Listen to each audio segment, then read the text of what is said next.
Tell me her name. The man in the chair said nothing. His left eye was swollen shut. His hands were bound behind him with his own belt. And Nadia Carter was crouched directly in front of him, elbows on her knees, voice completely calm, like she had nowhere else to be and no concern whatsoever about how long this took. "I'll ask you one more time," she said. "And I want you to understand something before you decide to keep being quiet. I was a federal hostage negotiator for 8 years. I have sat in rooms with men who made you look like a children's birthday party. I have never once lost my patience. But I have also never once left a room without what I came for." She tilted her head. "Her name?" The man looked past her. His eyes went to the door at the back of the warehouse. And Nadia, without turning around, without changing her expression, said quietly, "He's been standing there for 4 minutes." "I know. Now." Her name? That was the first time Jae-won Shin understood that Nadia Carter was unlike anything he had ever encountered in his life. He stepped out of the shadows because he couldn't not. Because in 30 years of moving through dangerous rooms and difficult people, he had never once seen someone hold a space the way she was holding it, not with force, not with fear, but with a kind of absolute, unshakable certainty that made the air in the warehouse feel different. She hadn't drawn a weapon. She hadn't raised her voice. She had simply decided that she was going to get what she came for, and the entire room had reorganized itself around that decision. The man in the chair looked at Jae-won with the expression of someone hoping to be rescued. Jae-won looked back at him with the expression of someone who had no interest in rescuing him. Then he looked at her. She had turned around. Finally. Slowly. Like she'd been deciding for those 4 minutes exactly how she wanted to handle the fact of him. She was 35, give or take, with natural hair pinned up under a black cap, wearing jeans and a leather jacket like she'd come from running errands. She looked at him with dark eyes that were doing something he wasn't accustomed to. They were reading him. Not reacting to him. Reading him. Processing. The way you look at a variable you're calculating into an equation you've already mostly solved. "You must be the man whose name nobody says out loud," she said. "And you," he said carefully, "must be the woman who walked into my warehouse, disabled my security system, zip-tied 2 of my guards, and put one of my distributors in that chair." He paused. "Without a weapon." "I have a weapon," she said. "I just didn't need it tonight." She reached into the inside pocket of her jacket and produced a folded piece of paper, crossed the distance between them, and held it out. "I left a note at the front. On one of your guards. But since you're here, I can just give you the summary in person. Dr. Elaine Morris's medical supply shipment was rerouted through your distribution chain 6 weeks ago. I want it back. Every unit. Tonight." She paused. "Please." The please was said with the exact same energy as everything else, composed, direct, entirely without performance. Like a woman who said please not because she was asking but because she had been raised right. Jae-won Shin looked at the piece of paper in her outstretched hand. He looked at the man zip-tied to the chair. He looked at the 2 guards sitting against the far wall looking deeply, personally embarrassed. He looked at the security panel by the door that had cost him $400,000 and was currently dark. He took the piece of paper. "What is your name?" he asked. "Nadia," she said. "Nadia Elise Carter." A beat. "Before you run that and come up with nothing, I'm very good at being difficult to find. And yet," he said quietly, "here you are. In a place that is equally difficult to find." "Touché," she said. And she smiled, briefly, controlled, the way you smile at someone who has made a decent chess move when you are still 3 moves ahead. "Now.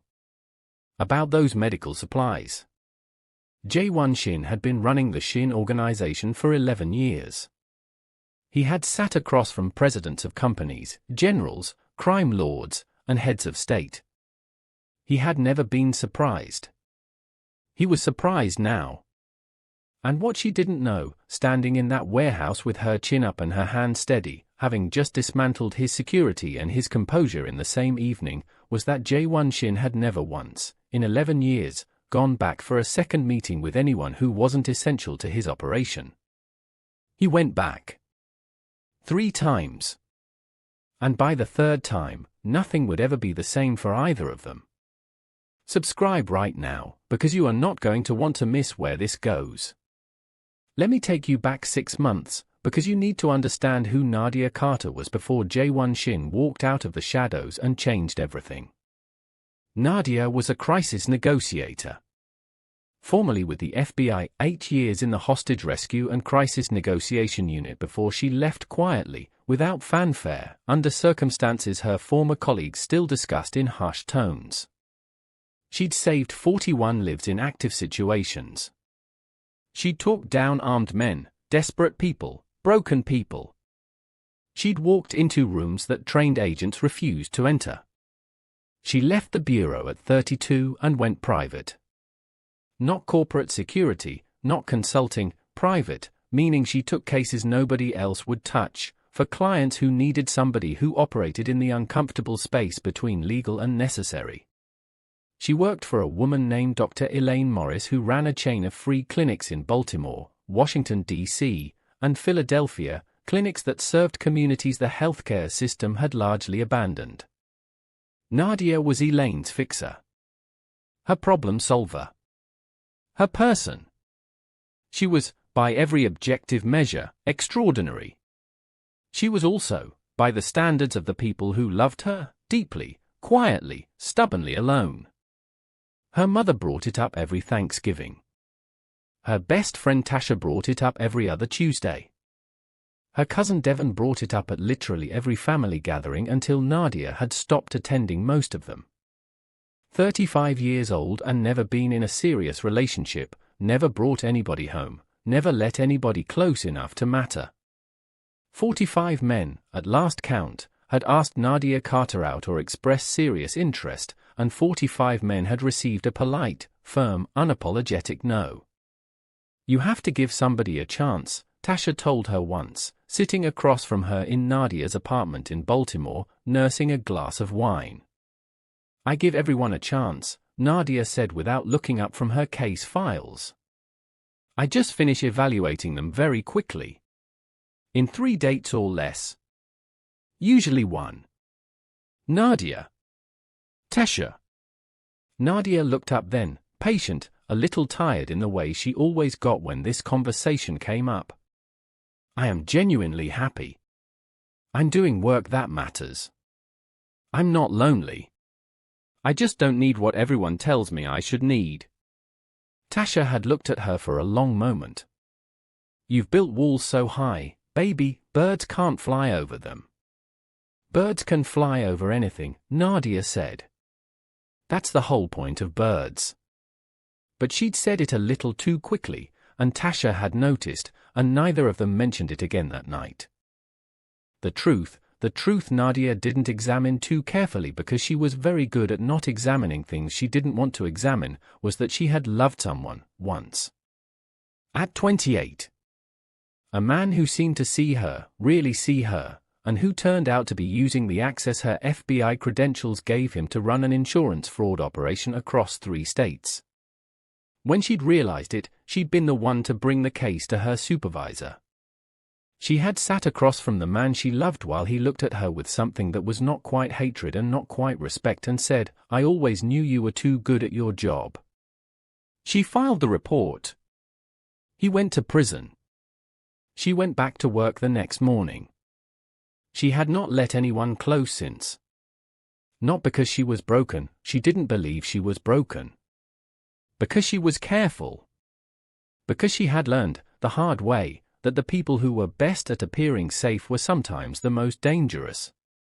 And then Jae-won Shin walked out of the shadows. The second time she saw him was 10 days after the warehouse. She had gotten the medical supplies back, all of it, delivered to Dr. Elaine's clinic in DC with a handwritten invoice that said simply returned with apologies, and which Nadia had stared at for a full 2 minutes before setting it down. She'd done a deep background pull on Jae-won Shin in the days that followed. She knew what she was dealing with. The Shin organization moved money, influence, and cargo through 6 states. They were connected to legitimate businesses, hotels, real estate, a private logistics company, 2 tech startups. And beneath that surface, they were connected to things that people like Nadia were very aware of and very careful around. Jae-won himself was 41. Korean-American, born in Seoul, raised in New York from age 7. He had a degree in economics from Columbia that he apparently never used, and a reputation in certain circles described consistently with 2 words, precise and merciless. He looked, in the photograph she found, exactly like a man who'd be described that way. Sharp face, controlled eyes, the kind of stillness in his expression that suggested he was always thinking 3 layers deeper than whatever conversation he appeared to be having. She was not thinking about him. She was at a gala. A fundraiser for Dr. Elaine's clinic expansion, held at a hotel in downtown Baltimore, full of the kind of wealthy, well-intentioned people who wrote checks and felt good about it.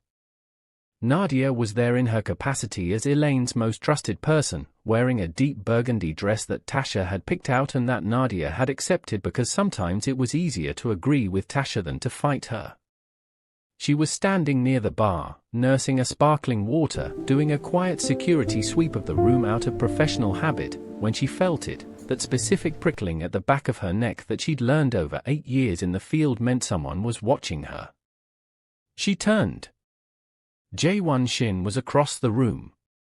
He was in a tailored black suit, standing with a small group of men who were clearly deferring to him, and he was looking directly at her. Not casually. Not the way people looked at someone they recognized. He was looking at her the way she looked at a room when she walked in, measuring, fully present, calculating. Their eyes met.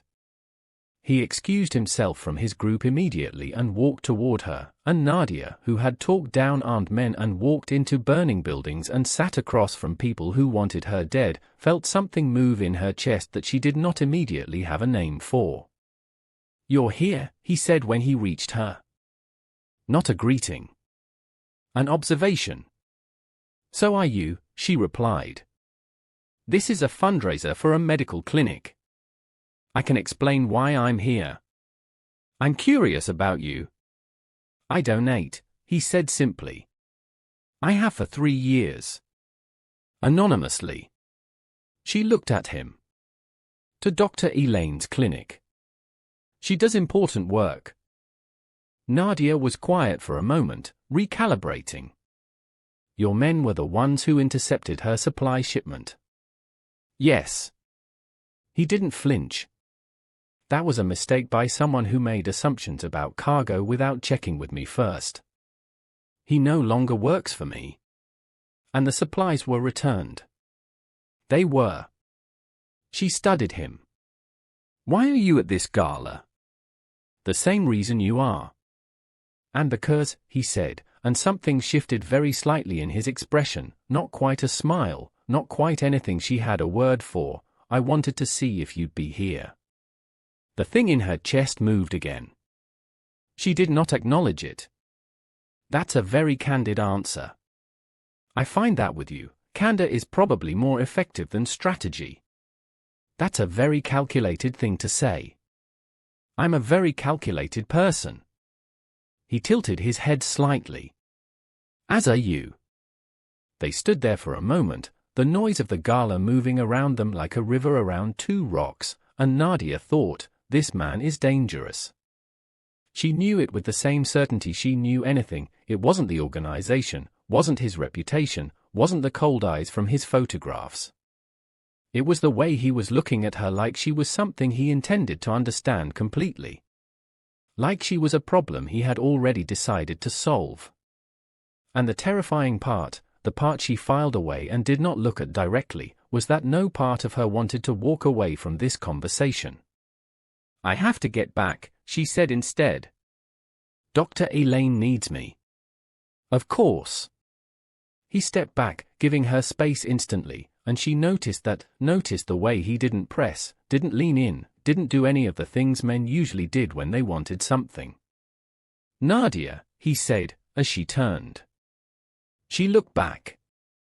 You left a note on my guard, he said. I still have it. She didn't know what to do with that.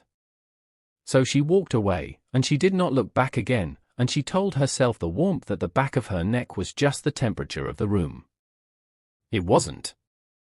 The third time they met, he found her.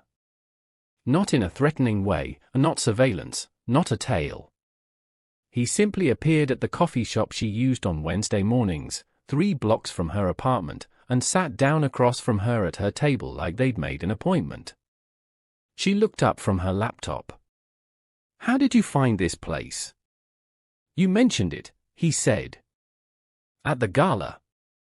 You told Dr. Morris you'd meet her here Thursday, but you needed Wednesday alone first. I was nearby. You were nearby, she repeated. I was in the neighborhood. A pause.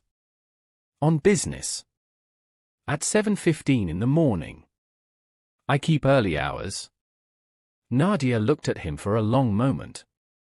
He was in a lighter suit today, grey, no tie, and he looked, she noticed, filed it away, refused to dwell, less like a photograph and more like a person.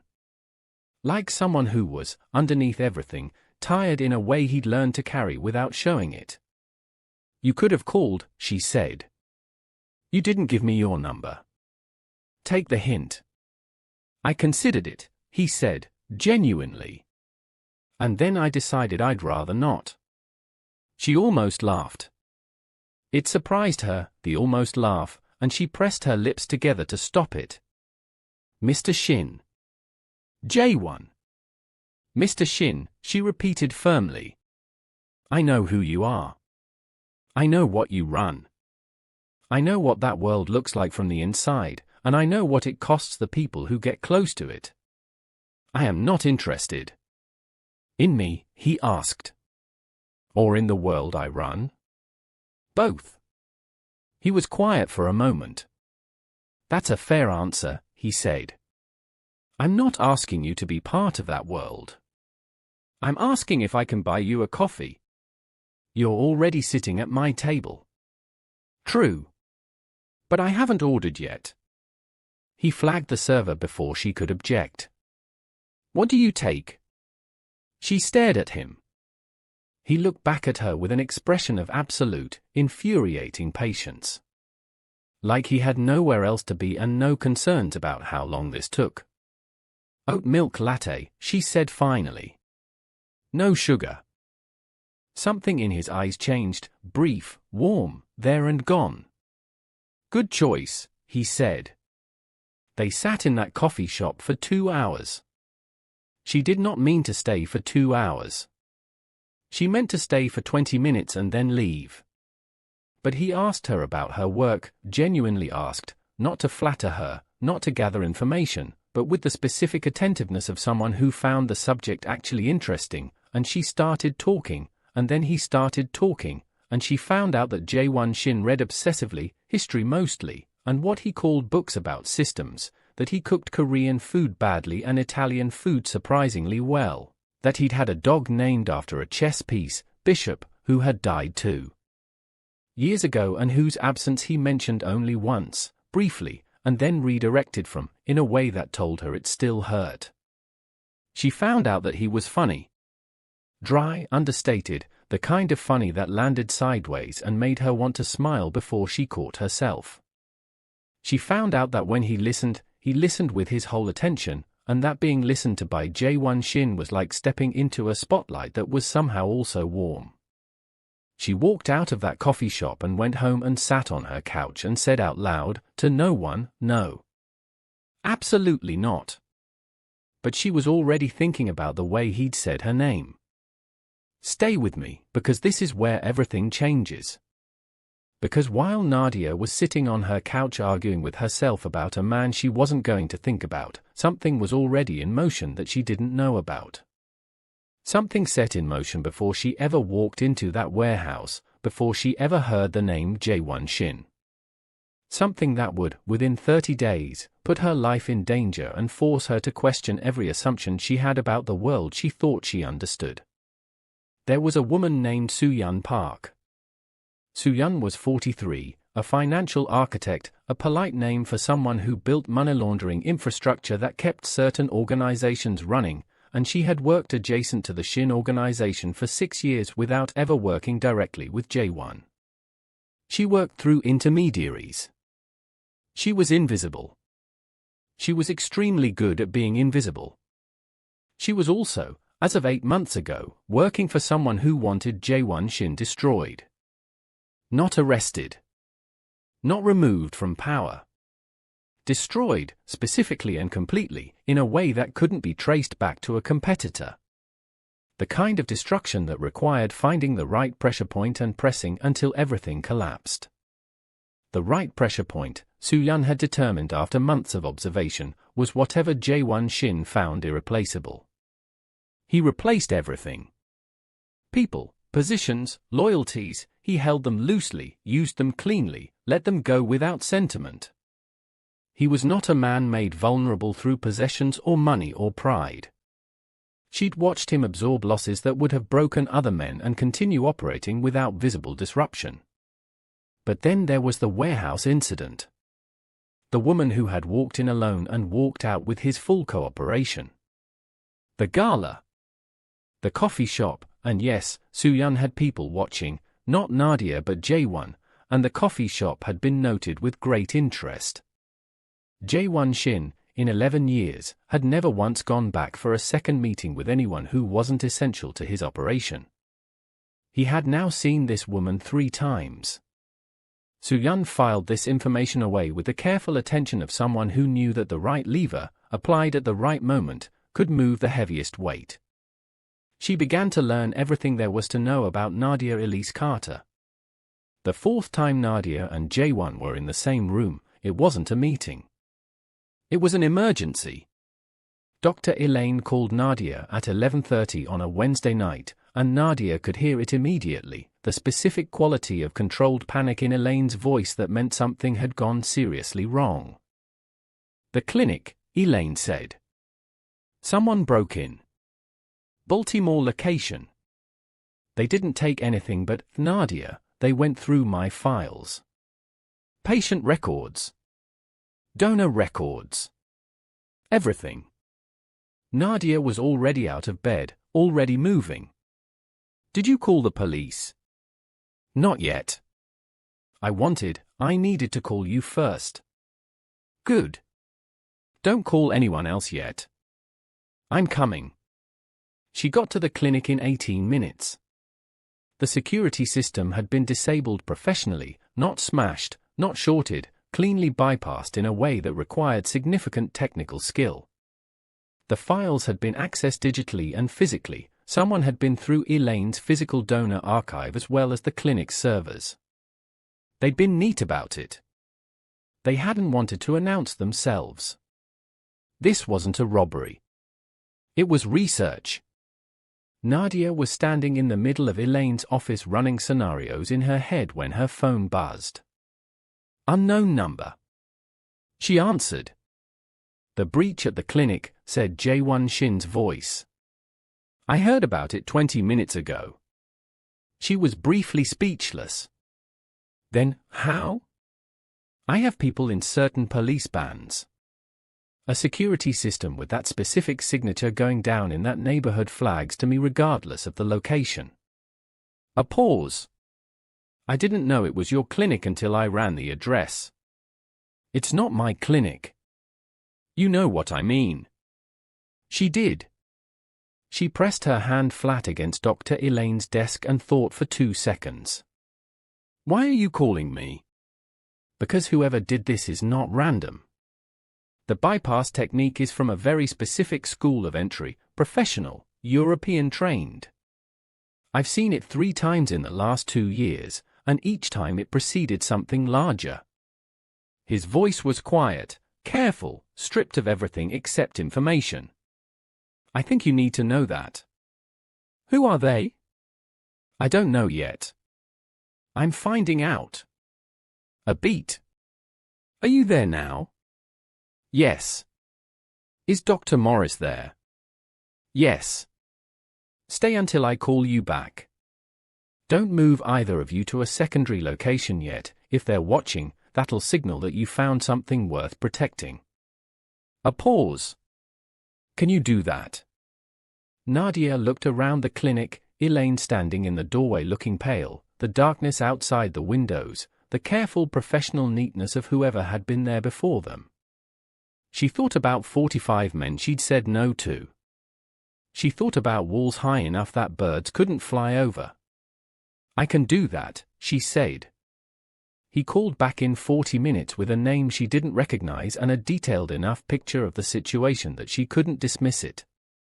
Whoever had accessed the clinic was looking for donor records. Specifically, large anonymous donors. Specifically, the kind whose privacy was protected enough that it suggested they had something to hide. Anonymous donors like, for instance, Jae-won Shin.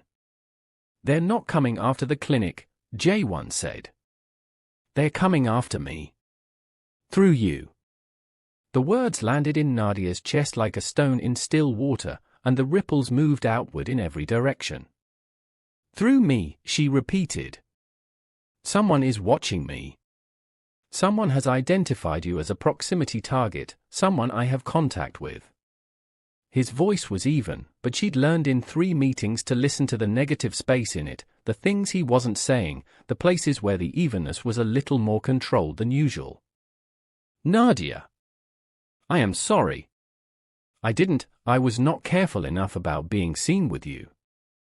The apology hit her differently than she expected. She'd steeled herself for a lot of things from this man. Not for the clean, direct, ungarnished weight of I'm sorry. Don't apologize yet, she said. Tell me everything you know. He told her. And Nadia Carter, who was very good at building walls and keeping herself safe and saying no and not needing anyone, sat in the dark of Dr. Elaine's clinic and listened to Jae-won Shin take full accountability for a danger he'd brought to her door, and felt the first brick in the wall shift. Just slightly. In a way she couldn't explain and couldn't take back. The next 3 weeks were the most complicated of Nadia's life, and her life had contained considerable complexity. Jae-won assigned her a security detail, which she rejected. He offered to relocate Dr. Elaine's patient records to a secure server, which, after 2 days of resistance, she accepted because the logic was sound and she was not going to let pride compromise Elaine's patients. He did not push beyond what she accepted. He was meticulous about that, offering resources, not demanding their use, never once making her feel managed or controlled. They spoke on the phone every day. Sometimes twice. The call started as operational, information exchange, security updates, the slow process of identifying who was behind the clinic breach, and then they became something else, gradually, the way water becomes ice, not all at once, but at some point undeniably different from what it was before. She found out he was insomniac. She found out he'd been trying to get out of the organization for 3 years and couldn't find an exit that didn't compromise the people under him who were there because they had no other options, people he felt responsible for in a way he described with careful, precise language and a flatness in his voice she recognized as the sound of someone who had been carrying something heavy for a very long time. She found out that his parents were in Seoul and that he called his mother every Sunday and lied to her about his life with a fluency that she could hear cost him something. He found out things about her too. She wasn't careful enough to prevent it, or maybe she was careful enough and chose not to be, which was different and worse. He found out about the man at 28, not the details but the shape of it, the way she deflected around that period of her life until he asked once, quietly, with no pressure, and she told him more than she'd told Tasha. He didn't try to fix it. He didn't tell her it wasn't her fault. He just said, he didn't deserve the way you were careful with him, and somehow that landed more precisely than any version of comfort she'd been offered before. Tasha, who noticed everything, noticed immediately. Something's different with you, she said, appearing at Nadia's apartment with food and the specific expression she wore when she was not going to let something go. Nothing is different. You're glowing, Nadia. I'm moisturizing better. You're thinking about someone. Tasha sat down and pointed at her. Don't lie to me. You know I can see through you. Nadia was quiet for a moment too long. Oh my God, Tasha said. Who is it? It's complicated. It's always complicated with you. Complicated how? Nadia looked at her best friend, the person who'd known her for 15 years, who'd seen her at every version of herself, who had never once stopped pushing her toward something more than safety. He's not someone I should want, she said. Tasha's eyes went wide. Is he married? No. Dangerous. A very long pause. Nadia. It's complicated. Nadia Elise Carter. He's trying to get out, Nadia said. It's not simple and it's not fast, but he's genuinely trying. She heard herself saying it and recognized the sound, someone defending a feeling they hadn't given themselves permission to have yet. I know how it sounds. Tasha was quiet for a moment. Then, carefully, does he treat you well? Nadia thought about the apology in the dark of Dr. Elaine's clinic. The way he never pushed. The way he listened. The way he'd said her name the first time like it was a word in a language he was learning to speak. Yes, she said quietly. He does. Tasha studied her for a long moment. Then I'll reserve judgment. But Nadia, be careful. Not the wall-building kind of careful. The real kind. Don't close yourself off and don't throw yourself in. Just be real with yourself about what you want. Nadia nodded. She didn't trust herself to say more. What she wanted. The question sat in her chest like a live thing for the next 3 days, until Jae-won called on a Thursday morning and said, I need to show you something. Can you come to me? He was at a property outside the city, not a warehouse, not an office, a house. A real house, quiet and private, set back from a road lined with trees just beginning to show the first edge of autumn color. She drove there alone, over his security team's objections, because she was not going to arrive at this man's home in someone else's car. He met her at the door. No suit today, dark trousers, a simple gray sweater. He looked, in the gray morning light, less like a photograph and more like a person. Someone who carried tiredness gracefully, and whose tiredness made him seem more real rather than less powerful. Come in, he said. Inside, on the kitchen table, was a folder. He sat across from her while she opened it, and she looked through it, financial records, organizational charts, contact lists. A careful, detailed, thoroughly organized picture of how the Shin organization's legitimate operations could be restructured, and the criminal ones wound down, over approximately 18 months. Legal counsel signatures on 3 documents. The beginning, she recognized, of a real exit. You said you were working on it, she said. I wanted you to see that I meant it. She looked up at him. Jae-won. Why are you showing me this? He held her gaze. Steady, direct, the way he did everything. Because you should know who I'm trying to become before you decide anything about who I am now. The room was very quiet. Nadia set the folder down carefully. She thought about 45 men and walls and birds and 8 years of not being vulnerable. She thought about a man who had stepped out of the shadows in a warehouse and been surprised, maybe for the first time, by someone who wasn't afraid of him. Jae-won, she started. I know what I'm asking is unreasonable, he said. I know I am not a simple choice. I know you are careful, and I know you have reasons for being careful that I respect completely. He paused. I am not asking you to decide anything today. I'm asking you to know that I see you. All of it, the work you do, the walls you've built, the reasons you built them. I see it and I'm not trying to dismantle it. I'm asking if there's a door. Nadia Carter, who had a response to everything, had no response to that. She stood up, walked to the window, looked at the trees going gold and amber at the edges, and breathed. There might be a door, she said finally. Quietly. Like a confession. She heard him exhale. And for the first time in years, she felt something in her chest that was not caution, not analysis, not the careful weighing of risk and probability. She felt something open, just slightly, like a window in a room that had been sealed a long time. She turned around. He was looking at her with an expression she didn't have a word for. Not triumph, not relief, something quieter and more careful than either. Something that looked, she thought, like reverence. Okay, she said. Okay. She didn't let him come any closer. Not yet. But she didn't rebuild the wall either. It was the most significant thing she had done in 7 years. Now.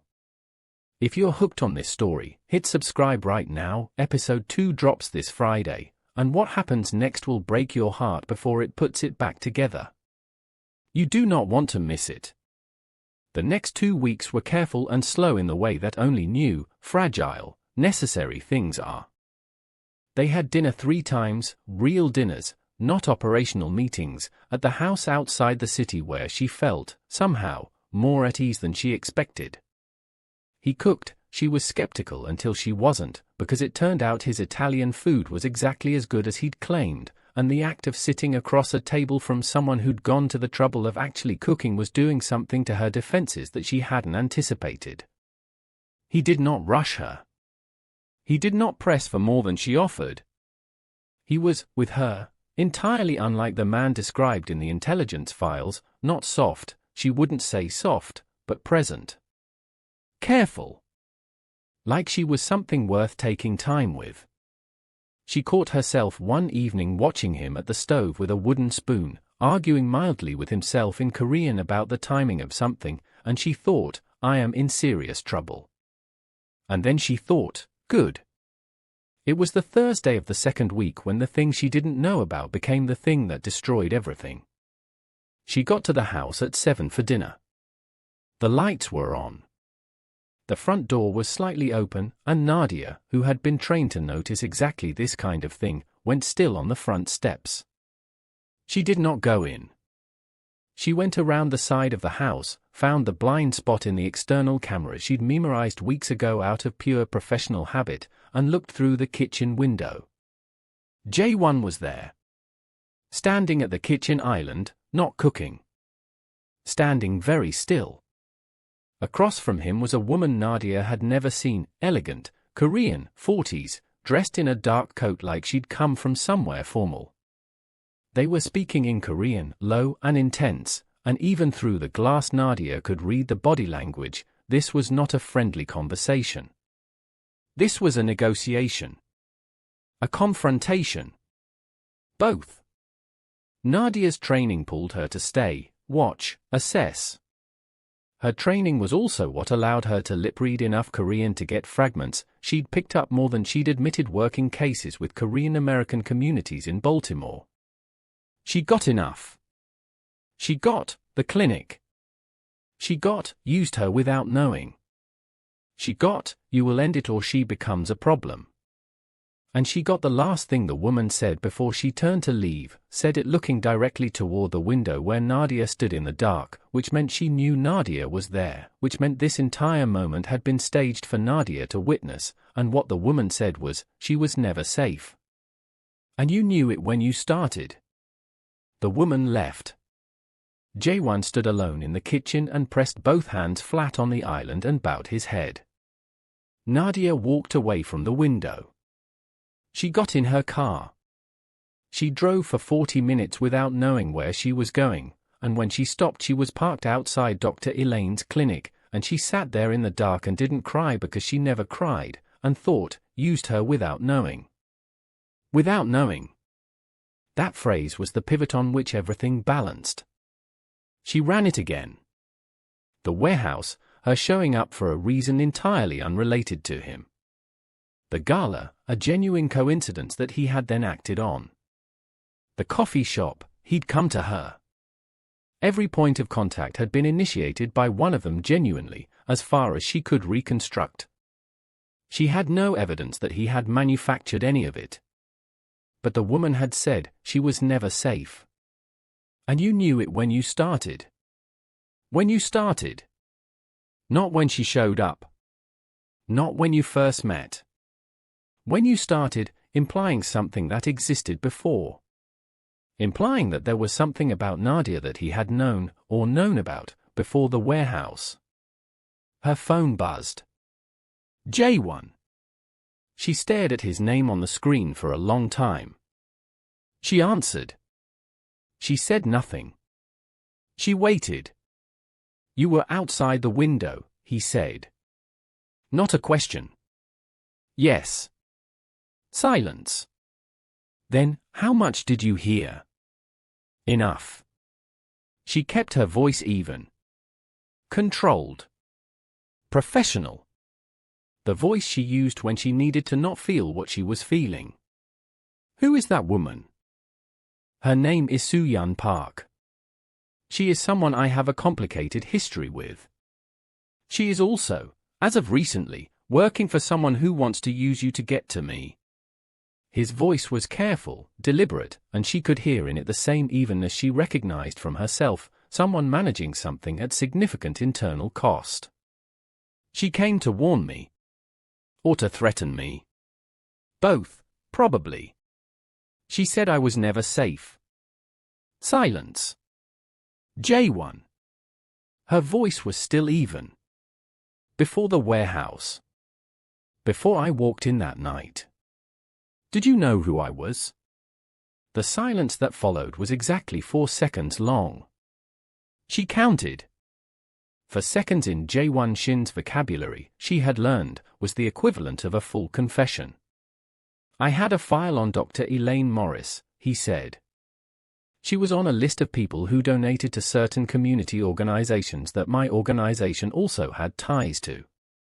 Your name was in the file. Your history. Your work.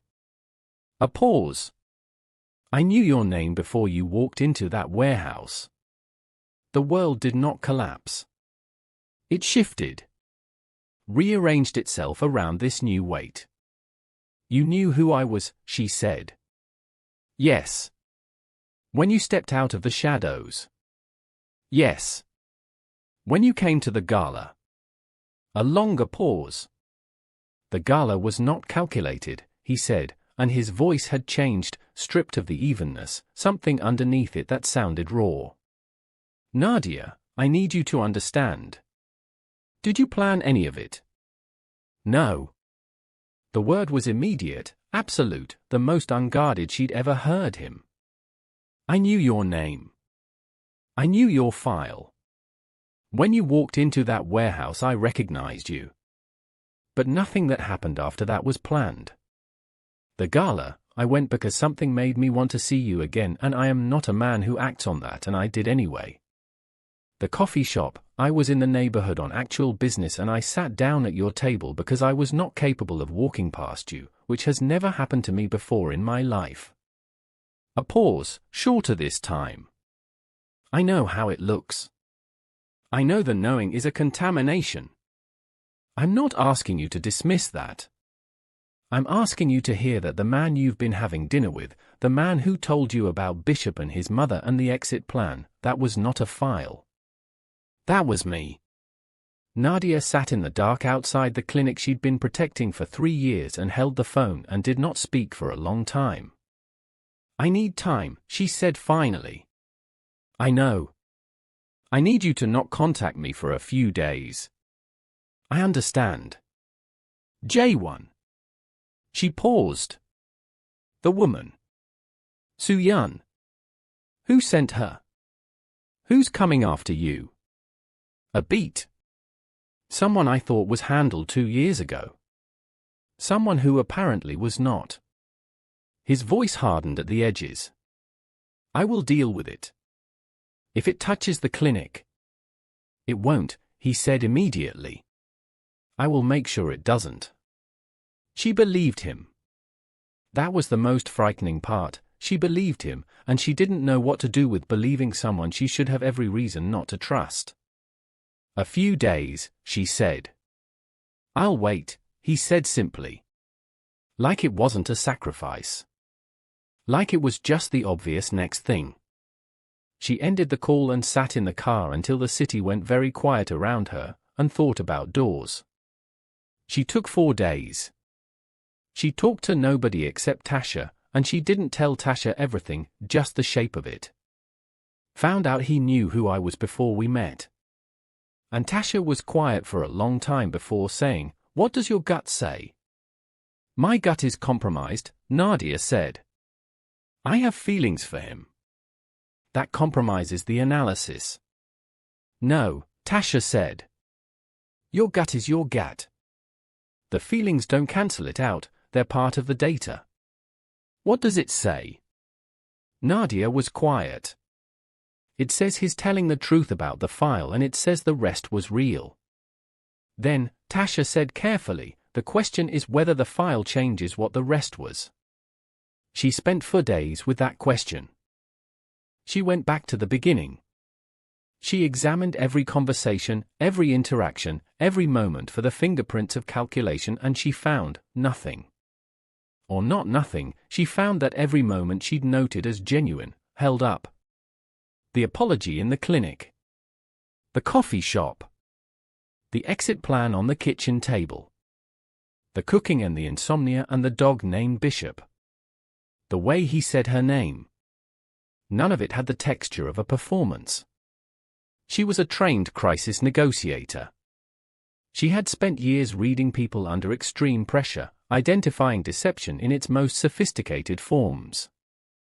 If Jae-won Shin was running a long game, he was doing it at a level that exceeded any deception she'd encountered professionally, and she did not believe that was true. On the 4th day she drove to the house outside the city without calling first. He answered the door. He looked like he hadn't slept in 4 days, which tracked with what she knew about him. "I haven't decided everything," she said. "I haven't decided what happens next or whether this works or whether I'm going to spend the next year being furious at you about the file. But I've decided that you were real with me. And that matters more than what I'm still angry about." He looked at her for a long moment, something moving through his expression that she was only beginning to learn the language of. "That's enough," he said. "Whatever you need. Whatever pace." "There are rules," she said. "Tell me the rules." "No more files on me. No intelligence gathering, no updates from your people about where I am or what I'm doing. Done. If this situation with Soo-yeon and whoever's behind her escalates toward me or toward Elaine, I am a participant in handling it. Not a person being protected from it. I'm your partner in it or I walk." Something in his eyes sharpened. "That puts you in danger." "I've been in danger before. I'm better at it than most of your people." "That's not arrogance, that's a fact, and you know it." A pause. Then, "Done. And you finish the exit plan. Timeline stays at 18 months. I will hold you to it." He held her gaze. "I know you will." And then, quietly, "Done." She nodded. "Okay." She stepped inside. He closed the door behind her and didn't try to close the distance between them any further than that, and she appreciated it, the restraint, the patience, the understanding that everything good is built slowly. They ate dinner. They talked. She did not stay late. But as she put her coat on at the door, he said her name, Nadia, and she turned, and he crossed the distance between them in 2 steps and took her hand, carefully, formally, like someone asking permission with a touch rather than words. She looked down at their hands. His thumb moved, once, across her knuckles. She looked up. I know it's not easy, he said. What you're deciding to trust. I know what it costs you. It does cost something, she said. I know. He held her gaze. I won't waste it. She walked to her car with his words in her chest and the feeling of his hand on hers, and she thought, I am in serious, serious trouble. And then she thought, good. She drove home. She called Tasha. She said, I think I might be falling in love with a man who runs a criminal empire and is trying to stop. Tasha was quiet for exactly 1 second. Then, oh thank God. I've been waiting 7 years for you to fall for someone. Nadia laughed, really laughed, in a way she hadn't in a long time, and Tasha laughed with her, and outside the window the city was going about its business, and somewhere on the other side of it, in a house surrounded by trees turning gold, a man was, she imagined, sitting quietly in a room and thinking about a door. She should have known the peace wouldn't last. She should have known because peace, in her experience, was always temporary, a held breath between the hard things. She'd learned that in the FBI. She'd learned it in every case she'd ever worked. The stillness always preceded the storm. The storm arrived on a Tuesday. Dr. Elaine called at 2 in the afternoon, voice low and controlled, there's a man in my office. He says he's from the FBI. He says he wants to talk about Jae-won Shin. Nadia was at her apartment. She was on her feet before Elaine finished the sentence. His name, she said. Lyle Bennett. He showed credentials. Nadia knew that name. Special Agent Lyle Bennett, 8-year FBI veteran, organized crime division, known internally to be aggressive and results-driven in ways that blurred lines. She'd overlapped with him briefly in her last year at the Bureau. She had not liked him then. She did not like the fact of him in Elaine's office now. Tell him to wait, she said. I'm coming. She drove to D.C. in 40 minutes. She walked into Elaine's office and found Bennett exactly as she expected, medium height, wire-rimmed glasses, the kind of energy that filled a room slightly more than necessary, the posture of a man who wanted you to know he was important. Nadia Carter, he said. I was hoping you'd come. I'm sure you were, she said. What do you want, Bennett? He looked at Elaine. Would you give us a moment? Dr. Morris stays, Nadia said flatly. Whatever you have to say to me, you can say in front of her. He weighed this, then accepted it. We've been watching Jae-won Shin for 8 months. We have him on 3 counts of wire fraud, 2 of racketeering, and a financial conspiracy that goes back 6 years. He paused. We're building toward an arrest. And we need your help to do it. Nadia looked at him carefully. You have all that and you still need my help? That doesn't math, Bennett. We need someone close to him. Someone he trusts.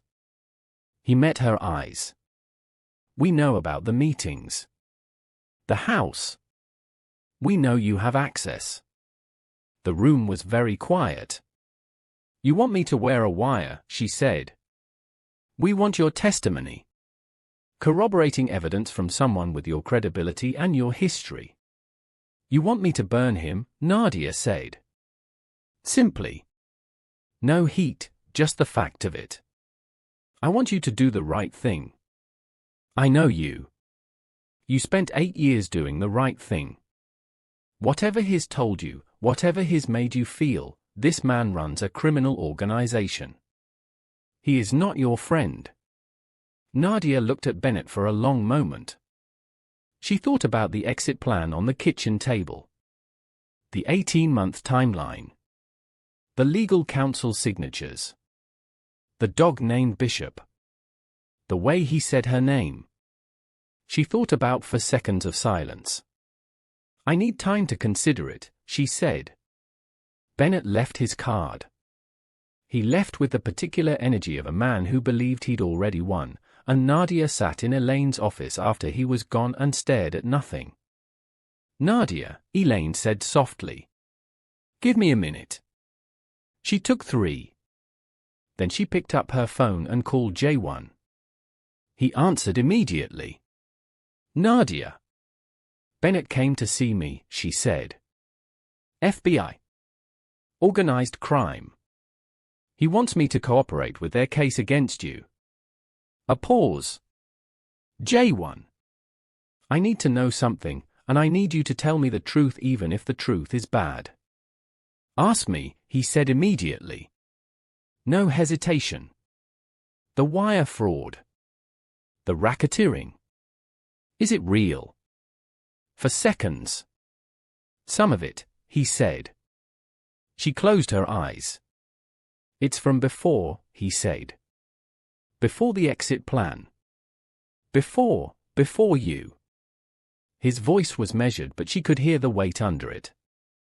I won't insult you by minimizing it. It exists. It's real. The exit plan is partly designed to win those structures down before they can be used against the people in my organization who are there because I put them there. Before they can be used against them, she repeated. Or before they can be used against you. Silence. Both, he said. Honestly. Both. She pressed her hand against the window of Elaine's office and looked out at the street and thought, this is the moment. This is where you decide who you are and what you're choosing and what it costs. I'm not wearing a wire, she said. She heard him exhale. But Jae-won, if you are not actually trying to get out, if this exit plan is a performance, if you have been managing me the way you manage an operation, she stopped. Let the rest sit in the silence between them. I need you to know what I will do. I know what you'll do, he said quietly. You'll bring it yourself. You won't wait for Bennett. He knew her that well. In 4 months, he had learned her well enough to know exactly that. Yes, she said. Then know this, he said. The exit is real. The timeline is real. I want out, not for you, I want out because I'm exhausted and I've been exhausted for years and I've been looking for a reason that was large enough. A pause. And then you walked into my warehouse. She stood at the window for a long time. I'll call you tonight, she said finally. I'll be here. She ended the call. She turned back to Elaine, who was watching her with the quiet, perceptive attention of a woman who had spent 30 years working in the middle of other people's pain. You're going to keep seeing him, Elaine said. Not an accusation. A fact. I think so, Nadia said. I don't know. I think so. What do you need, Nadia? I need to know that whatever I'm walking into, I'm walking in with my eyes open. Your eyes have never been closed a day in your life, Elaine said gently. Nadia almost smiled. That might be the problem. The next 72 hours moved the way emergencies move, fast and strange, with an intensity that made everything outside the immediate situation feel muffled and far away. She went back to Jae-won that evening. Not to the house, she met him at a neutral location, a restaurant she'd suggested, because she needed the groundedness of a public space. They sat across from each other in a booth at the back, and she put Bennett's card on the table between them. He'll come back, she said. Yes, Jae-won agreed. If they have enough to move without me, they will. My cooperation doesn't change whether there's a case, it changes whether there's a case with a compelling witness. She looked at him steadily. Which means you have time. The exit plan, how far along are you actually? 60% of the legitimate restructuring is complete. The criminal elements, he paused. 6 months minimum to wind down cleanly without people getting hurt. 6 months. At minimum. She looked at him. He looked back, nothing evasive in his expression, just the weight of someone telling the truth about a difficult thing. You need a criminal defense attorney, she said. Not the one already on the exit plan. Someone briefed on the full picture. If Bennett is building, you need to be ahead of it. I know. Have you contacted anyone? I've been cautious about who I trust. Start being less cautious. Strategic caution and operational paralysis are different things. She took a breath. I can give you 2 names. Former bureau contacts who went into defense. They're good. They won't like what you're going to tell them, but they'll do their job. He looked at her for a long moment. You're helping me. I'm helping you get out, she said precisely. There's a difference. The look on his face was something she filed away and did not examine until much later, because if she examined it then she would not get through the rest of what needed to be said. It was too much. Too direct. Too much like someone who had found something they'd stopped believing they'd find. They spent 3 hours going through the operational picture. By the end of it, they had a plan, accelerated exit timeline, legal counsel engaged by end of week, Sulan Park's employer identified, a competitor organization based in Chicago whose leadership Jae-won had history with, and a counter-strategy that kept Nadia and Elaine outside the operational risk as much as possible.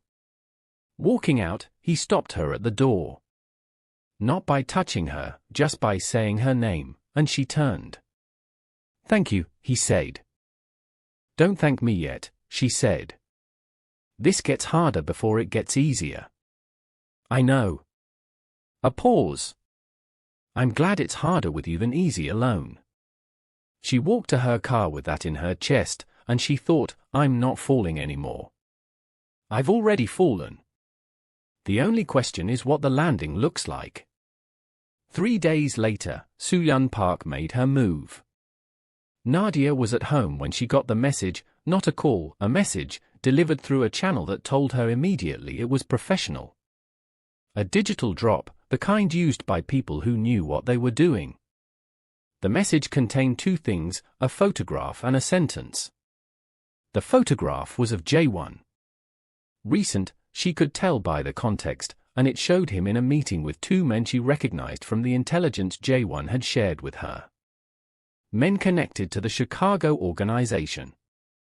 The meeting looked, to someone without context, like collaboration rather than negotiation. Alliance rather than exit. The sentence read, ask him what he agreed to give them in exchange for letting him walk. Nadia looked at the photograph for a long time. She could feel the architecture of it, the elegance, from Soo-yeon's perspective. The photograph was designed to look damning. The question was designed to land in the specific wound that already existed, the 4-second silence, the file, the you knew it when you started. It was designed to make her doubt the thing she'd most recently decided to trust. She was a crisis negotiator. She understood manipulation the way a surgeon understands anatomy. She also understood that the most effective manipulation was always built on something real. She called Jae-won. Soo-yeon sent me a photograph, she said. You meeting with 2 men from the Chicago organization. Recent. She wants me to ask you what you agreed to give them in exchange for letting you walk. A pause. She has surveillance on me that I wasn't aware of. She could hear him recalibrating. The meeting is real. What she's implying about it is not. Tell me about the meeting. I went to them directly. I told them I was exiting and I needed them to stand down from the move on my operation that they've been building. They wanted something in return. A pause. I gave them access to a distribution route in Virginia that we've been phasing out anyway. It costs me nothing and it gives them a win that keeps them satisfied while I complete the exit. You gave a criminal organization a distribution route. One I was already abandoning, he said. Yes. Jae-won. She kept her voice level. That is a federal crime. I know what it is. His voice was steady, carrying that weight she recognized. I needed to neutralize the threat from Chicago without triggering a conflict that would put people in my organization at risk. I made a pragmatic decision. I'm telling you because you asked and because I said I would tell you the truth even when it's bad. Nadia sat with that for a moment. Is there anything else, she said carefully, that you have done recently that I don't know about, that would look like this if someone photographed it and sent it to me with the right caption? For seconds.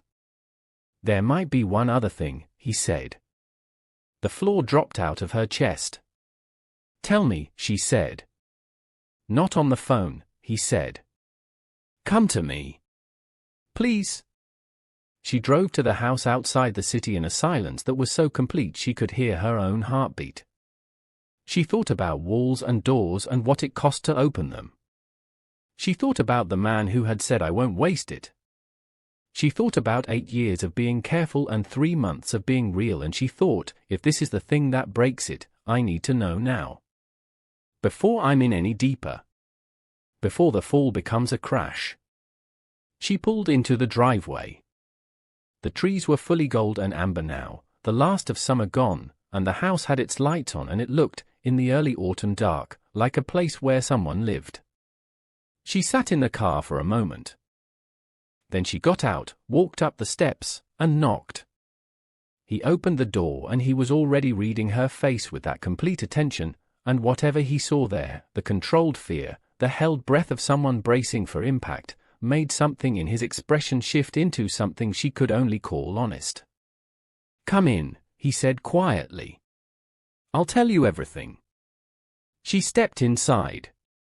And what she was about to hear would change the entire shape of what she thought she understood, not about him, but about the woman who had sent that photograph. About Soo-Yun Park's employer. About why the Shin organization had been targeted in the first place, and who was really behind it, and what they wanted. What she was about to hear would tell her that this was not a story about a woman choosing whether to trust a dangerous man. It was a story about two people, separately targeted by the same enemy, walking into the same trap from different directions, and the only way out was through each other. She sat down across from him. He took a breath. And he began. Drop in the comments right now, did Nadia make the right choice going back to that house? Because I genuinely need to know what you think. And if you are not subscribed yet, subscribe right now. Episode 2 drops this Friday, and the secret Jae-won is about to tell her will break everything open. Everything. The last thing Nadia heard before the world she thought she understood collapsed entirely was the sound of Jae-won saying a name she recognized, a name she would never have expected in this context, a name that connected her past to his present in a way that made the last 3 months look less like coincidence and more like something that had been engineered, long before either of them knew the other existed. And as she heard it, as the blood drained from her face and her hands went flat on the table between them, she thought, he didn't find me. I was sent to him.